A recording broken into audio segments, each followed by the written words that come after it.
Hello friends, welcome back to the channel. Today we are doing another My Hero Kiribako one-shot. This one is But It's You by arxaris. If you've been around the channel a little while, arxaris also wrote Freshly Ground Coffee, and they have given me permission to do another fic, so we're doing another one of their works. So this one is a G-rated fic with no archive warnings. And the relationship and only characters that are listed in this fic are Bakugou, Katsuki, and Kirishima Eijiro. The additional tags for this one is Bakugou Katsuki is bad at feelings and angst with a happy ending. I have already told you that it is a one-shot and it is 4,042 words. The summary for this one. Pro heroes Fatgum and Suneater were able to retrieve all hostages and transport them to safety. This was made possible by the heroic efforts of UA intern Red Riot, who held off the villains involved 4 against 1. Unfortunately, Red Riot sustained serious injuries and is now receiving intensive care. Bakugou's chopsticks clatter to his plate. Alright friends, here is the fic, But It's You by arxaris. Pro heroes Fatgum and Suneater were able to retrieve all hostages and transport them to safety. This was made possible by the heroic events of UA intern Red Riot, who held off the involved villains 4 against 1. Unfortunately, Red Riot sustained serious injuries and is now receiving intensive care.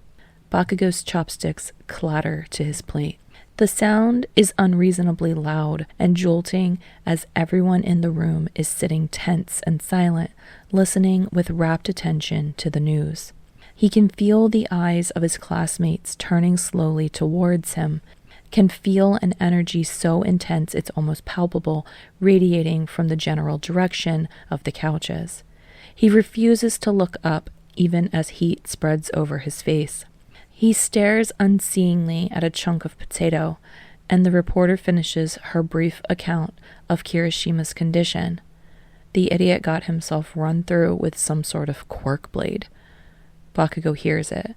He hears every word, even though he definitely isn't listening intently, even though his heart definitely isn't pounding behind his ribcage, even though his fingers definitely aren't twitching to turn up the sensitivity on his hearing aids. She moves on to cover the rest of the incident, and it definitely isn't fury that he feels buzzing just beneath his skin. No, burning embers threatening to burst into roaring flame as he grits his teeth against them. The voices of his classmates return, but he definitely doesn't pay attention. They aren't saying anything useful anyway. They're forming theories about what happened, talking about the potential extent of Kirishima's injuries, wondering how long he'd been able to hold Unbreakable, and Bakugou hates all of it. Not because he's worried, but because it's pointless conjecture that borders on the edge of gossip. And don't these extras have anything better to do than fuel the anxiety that's definitely not expanding in his chest, pushing down on his lungs and making it hard for him to breathe? He picked his chopsticks back up and he's clutching them in a white-knuckled grip so tight that the cheap wooden tips are splintered where they're being pushed together. He glares at his food, but he can't make himself want to eat it, even though he'd only just sat down when the report started. He isn't sure how long he sits there, staring without seeing, but eventually his legs are pushing him upright, his hands slamming cabinet doors as he searches for a container to store his untouched dinner. He thinks he must have found one because he blinks and suddenly he's furiously scrubbing the dried food from the edges of his plate. And that's when Yaoyorozu approaches him, her body language simultaneously conveying determination and discomfort. Just the sight of it makes his blood heat. "Bakugou," she starts in, and Bakugou grits his teeth. Her voice is so disgustingly gentle, like he's some delicate animal she's afraid to spook. He hates the sound. "What?" The word is spat, and it doesn't come out as much of a question. Yaoyorozu continues anyway. "Some of us are going to see Kirishima in the hospital tomorrow morning. Bakugou feels his fingers clench harder around the plate he's still scrubbing. What's your point? He knows what the point is. Spit it out. We were wondering if you'd like to go with us. She says it kindly. He hates her. Why the fuck would I want to do that? He asks, scrubbing even harder, knuckles as pale as the porcelain they hold. He ain't dying. He's not. I'm not making a habit to visit every one of you dumbasses anytime you get a scratch. He's not looking at Yaoyorozu, focusing hard on the spotless plate, on the soapy bubbles he's pushing around as if his life depends on it. But he can feel the weight of her surprise in the pause that follows. Of course not, she says. I just thought, well, we assumed. She trails off. Bakugou narrows his eyes. The plate is shaking in his grasp, but he can't stop scrubbing, even though it's now gone dry in his hands. Assumed what? Just, well, she says awkwardly, words stilted. Then in a rush, I thought, since it's Kirishima. The plate explodes. Chunks of porcelain hit the sides of the sink. Yaoyorozu yelps and Bakugou swears as blood wells from a fresh cut on his palm. He nearly yanks the faucet from the sink as he turns the water back on to rinse his hand, hissing at the sting. He throws the plate fragments into the trash with more force than necessary, then finally looks Yaoyorozu in the eye.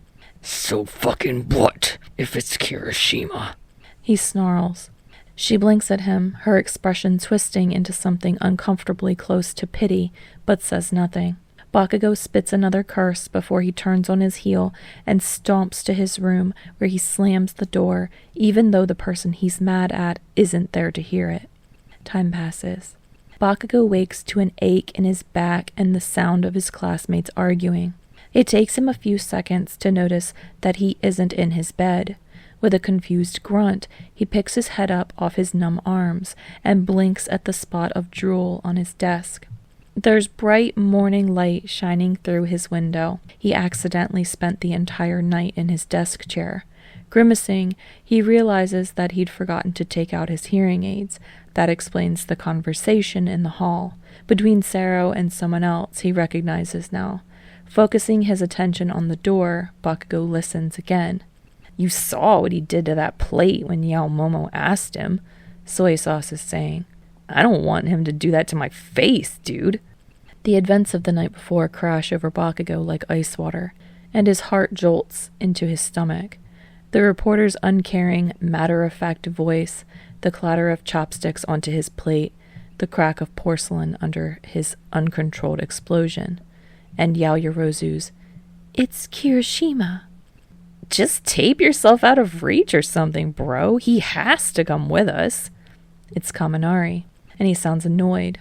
His voice pinched and his words rushed. Sero mumbles back something that Bakugou doesn't catch, and Bakugou turns up the volume on his hearing aids just in time for Kaminari to respond. Yeah, but you and I both know that's bullshit, he says. Then, it's Kirishima, for fuck's sake. Bakugou's teeth gnash together. He accidentally bites his tongue in the process and yelps a curse followed by a growl. The voices outside pause and Bakugou doesn't care. He doesn't want to hear this shit, and he doesn't have to. With a glance to his door, he makes sure it's locked. He rips out his hearing aids and slams himself down into his bed, pulling the covers over his head. After a minute of silence, he can feel the shitty walls of his room shaking as Sero and Kaminari progress from knocking to actually beating on his door. But it's not too long before they give up and leave. Bakugou keeps his eyes squeezed shut. He just wants to sleep, so he doesn't have to hear their words over and over again in his head. However, despite spending the night hunched over his desk, he doesn't feel tired at all.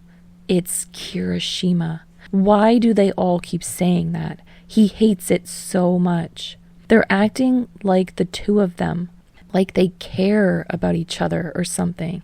But Bakugou doesn't care about anything except becoming the number one hero. And if Kirishima really cared about him, he wouldn't have been so reckless as to get himself nearly killed. Bakugou feels his heart tighten in his chest.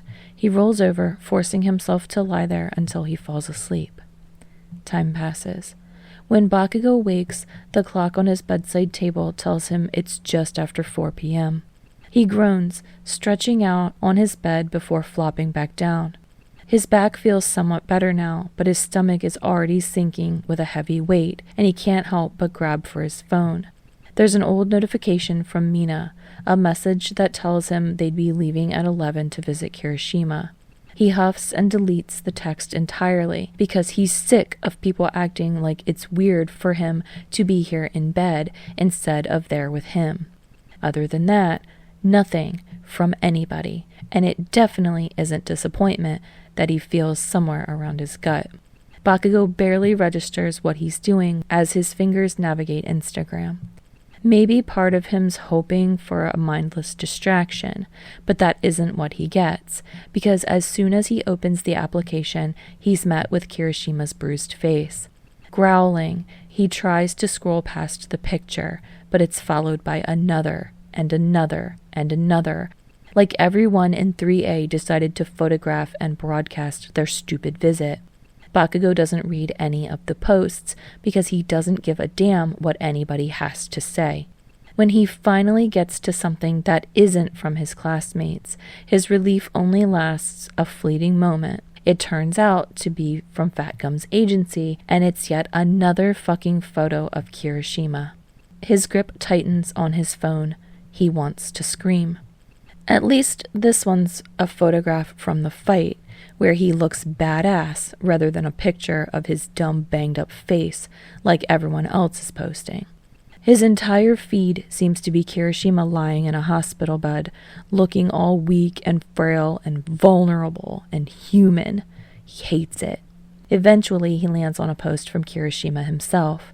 He's giving 2 bandaged thumbs up to the camera, and Bakugou doesn't stop to read that one either. And if he does, it definitely isn't because he can't help himself. His stomach doesn't twist in annoyance as he finally stops to take in the sight of the bruises and abrasions decorating his face and arms.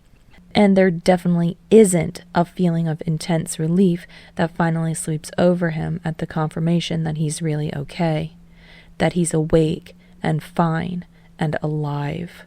He scrolls once more and sees a photo of Sero, Kaminari, and Mina at the hospital, all with their arms around a grinning Kirishima. Bakugou throws his phone across the room, watches it clatter to the floor, then yanks his blanket over his head again, and it definitely isn't because he's jealous. He absolutely doesn't wish he had gone too. Time passes. "Hey, Baku bro!"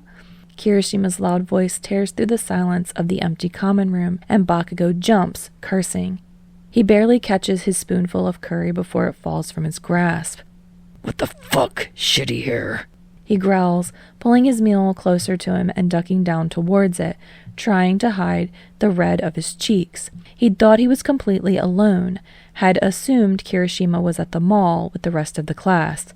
"Ever heard of fucking announcing your fucking presence?" Kirishima just laughs, clapping him on the back as he comes around the table and drops into his seat across from him. "Sorry, man," he says. His grin doesn't look very apologetic. Bakugou rolls his eyes, but Kirishima remains unfazed. Then, Bakugou watches his gaze drift to his bowl of curry and linger for a moment before he looks back up with a smile. "That smells so good, bro," he comments, blinking innocently at him. Bakugou grunts, narrowing his eyes. "It is good," is all he says. He knows what Kirishima is doing. He pulls this shit all the time.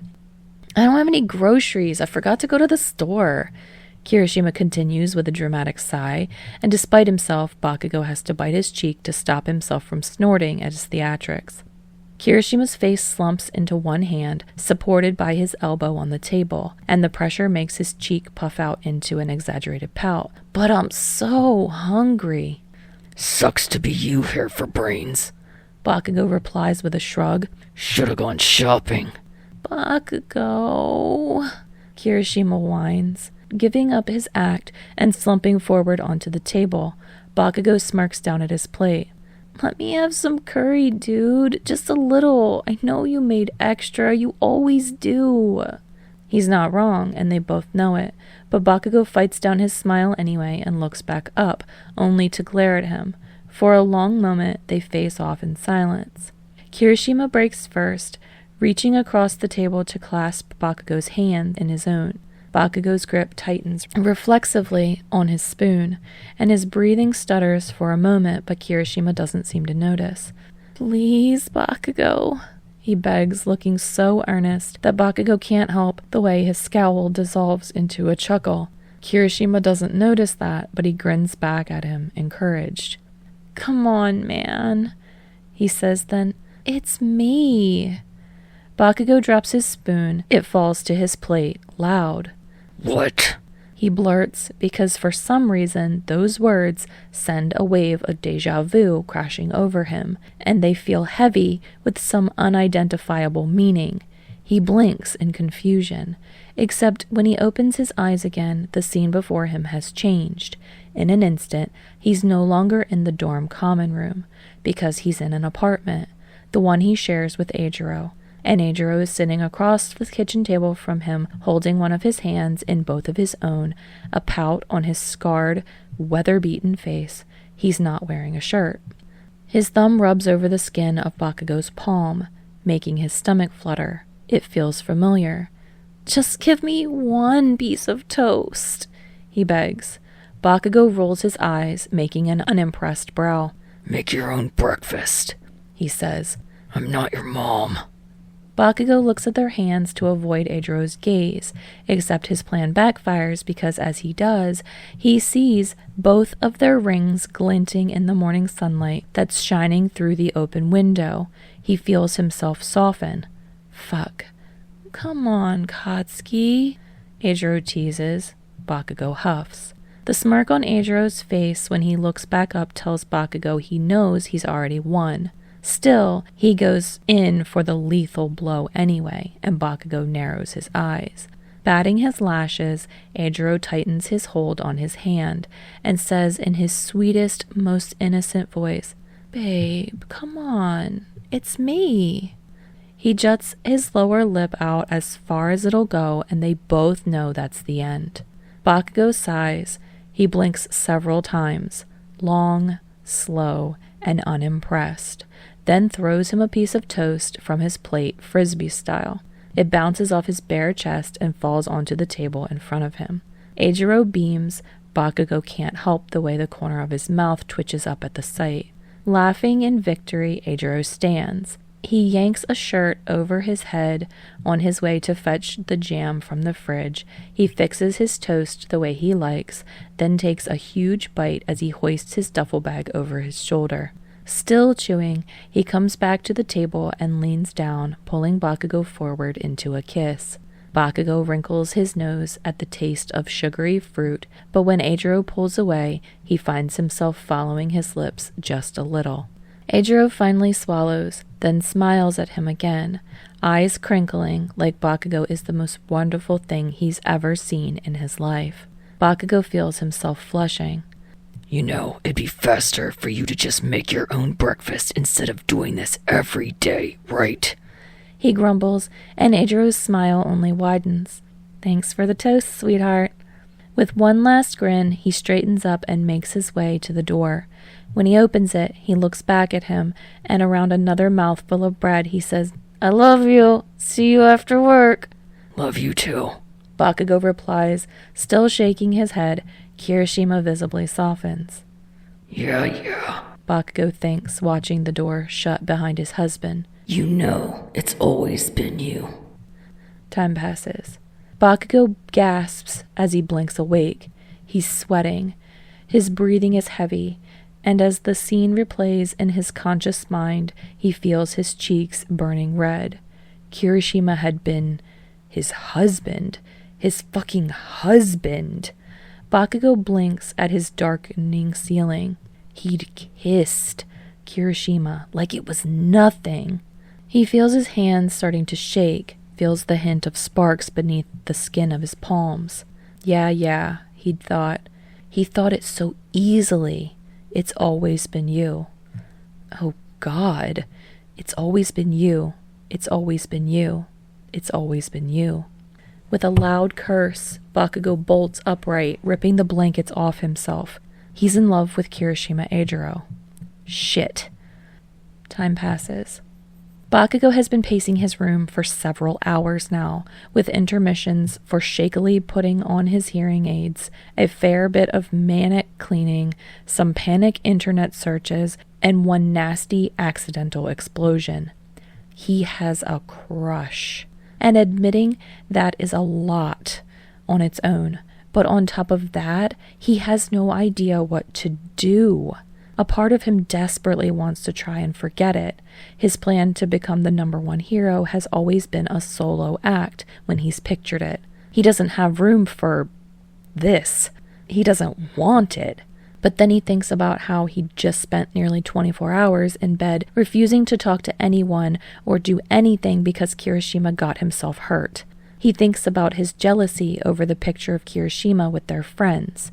Thinks about all the little ways he and Kirishima are already sort of each other's, what it would feel like for that to change. And he wonders if maybe some things could cause even bigger issues for his goals than a boyfriend or whatever. Besides, it's not like there's any doubt that he and Kirishima make an amazing team. He wonders if Kirishima has ever thought about how good of a team they make. Like the same way he's thinking now. Surely he wouldn't pull all that, "But it's me, Bakugou" shit if he didn't have feelings for him too, right? Right? Bakugou groans, running his hands over his face. This feels too complicated. Even if he wants to tell him, and maybe he does, how is he supposed to just do that? He nearly jumps out of his skin when he's jerked from his thoughts by a loud thud outside his room. His hands shoot up automatically to turn the sensitivity down on his hearing aids. Except then he's confused because now that he thinks about it, the noise sounded a whole lot like Kirishima's door closing. But Kirishima's at the hospital, so that can't be right. Moving closer to the door, he increases the sensitivity once more, listening hard. And sure enough, Bakugou hears movement bleeding through the thin wall between their rooms. Hears stuff being tossed around inside. Hears a pained groan that sounds distinctively Kirishima. Bakugou's heart surges into his throat, and he suddenly feels nauseous. He lowers the sensitivity on his hearing aids back to a normal volume. That's his crush behind that wall. Bakugou's still overwhelmed by that word. But it's also Kirishima, his best friend who just nearly died, and who should definitely still be in the hospital. And somehow that's even more overwhelming. And maybe that's what has Bakugou swallowing his fear and yanking open his door to confront him without a second thought. He's not sure what he's going to say, but he's certainly not going to pussyfoot around when his idiot almost didn't make it back for him to say anything at all. Bakugou stomps into the hallway, and he slams his fist several times on Kirishima's door. The noise coming from his room falters. Anxiety tries to grip at Bakugou's chest, tries to fill his lungs. But he pushes past his quickening heartbeat, ignores the adrenaline in his veins. He needs to see Kirishima, because he's here, and that's so fucking important. Bakugou hears the door handle turning, and a second later, the wood is parting from its frame. His head spins. Too late to turn back now. But most of him doesn't want to anyway. And when Kirishima appears in the flesh instead of on a screen, Bakugou can't help but immediately sweep his gaze over him, calculating, cataloging his injuries before even bothering with a greeting. A black eye, less swollen than it could be, various scrapes, cuts, and bruises. His right arm is heavy with a cast and propped in a sling. Painful, but nothing too permanent. Recovery girl and the doctors must have done a number on him. From what he's heard, though, there's likely a nasty new scar under Kirishima's shirt. But still, he's alive. Alive and here. Bakugou lets out a relieved breath. "Bakugou?" Kirishima's voice is scratchy. "It's late for you, dude. What are you doing here?" The words are tinged with a touch of surprise that Bakugou doesn't appreciate. He doesn't say, "You didn't come today," but Bakugou can hear it anyway, and it feels like a slap to the face. He glances away, tries to speak, but there's suddenly a lump in his throat, and talking around it feels nearly impossible. Nothing comes out of his open mouth. He closes it, and then they're just staring at each other. Bakugou flushes. Kirishima arches a brow, but Bakugou can see his face falling, and he doesn't want to watch the lines on his forehead deepen with further confusion and doubt, but he still doesn't know what to say, so Bakugou acts on instinct and makes the first move that pops into his head. He launches himself at Kirishima. He crashes into him in something akin to a hug, but it's more desperate, and the fabric of his shirt only half absorbs Kirishima's slightly pained oof before Bakugou scrunched his eyes closed on impact, and it should be terrifying, but all he registers is the feeling of Kirishima solid under his fingers. After a moment, Kirishima gingerly wraps his free arm around him. Bakugou tightens his grip, hands fisting into Kirishima's tank top, and the corners of his eyes sting. "Why, though?" Kirishima asks, and Bakugou shivers at the feeling of the sound ruffling his hair. They're so close. He's not sure they've ever been this close, not like this, even with all the sparring. "It wasn't that bad," Kirishima chuckles, but the sound is breathy. "Some of our classmates have had way worse," he points out. Bakugou goes still, blinking. Then he pulls back, and looking up at Kirishima with pinched brows, he carefully chooses an uninjured spot on his forehead, brings his hand up, and flicks him. Hard. Kirishima yelps, surprised. "Yeah, idiot," Bakugou growls, shaking his head. "They have had worse." He bites his lip, takes a breath, then, after a pause, softer. "But this time, it was you." Kirishima's eyes go wide, and then he's looking at Bakugou like he looks at his math homework, with uncertainty and a healthy amount of fear. What? Bakugou looks back at him, and he doesn't break eye contact, even as a blush spreads over his face. He refuses to back down now. With a shaking hand, he reaches out and slowly curls their fingers together, careful to avoid Kirishima's bandages. He imagines the gentle treatment doesn't matter that much, since he body slammed him a moment ago, but he figures it's the thought that counts. Another deep breath. "It's you, Eijiro." He repeats his confession, and his voice definitely doesn't tremble on the way out. He glances away, huffing, then meeting Kirishima's gaze again. When he continues, it's in a whisper. "It's always fucking been you." He swallows and waits long seconds as Kirishima's wide eyes shift down to their interlocked fingers, then back up to search his face, intense and scrutinizing, as if looking for a lie. Apparently, he doesn't find one. When Kirishima fists his free hand into the front of Bakugou's shirt and jerks him forward into a hard kiss, Bakugou is taken by surprise, but he definitely doesn't hate it. All right, friends, I hope you enjoyed this one. I think this one is such a cute little one-shot, and I love the, it's always been you. Anytime there's a fic that throws, the it's always been you, because, that's actually a canon moment, Deku telling Kirishima it has to be you. I just love that because it almost, hits home that, they do feel super canon, and I just love it. So I hope that you guys enjoyed this one. At the moment of recording this one, I have no idea when I'm posting it. I will probably post it as just a bonus episode somewhere, as a little surprise bonus thing. I've been trying to do that with some of my one-shots, especially when I'm posting things that are not Kiribaku. The only thing on this channel that's been posted that's not Kiribaku right now is haiku stuff, so I've been trying to throw in some random My Hero when I post those things. So I might do that again. I might just post it randomly. I have no idea. I don't know. But I hope you enjoyed it.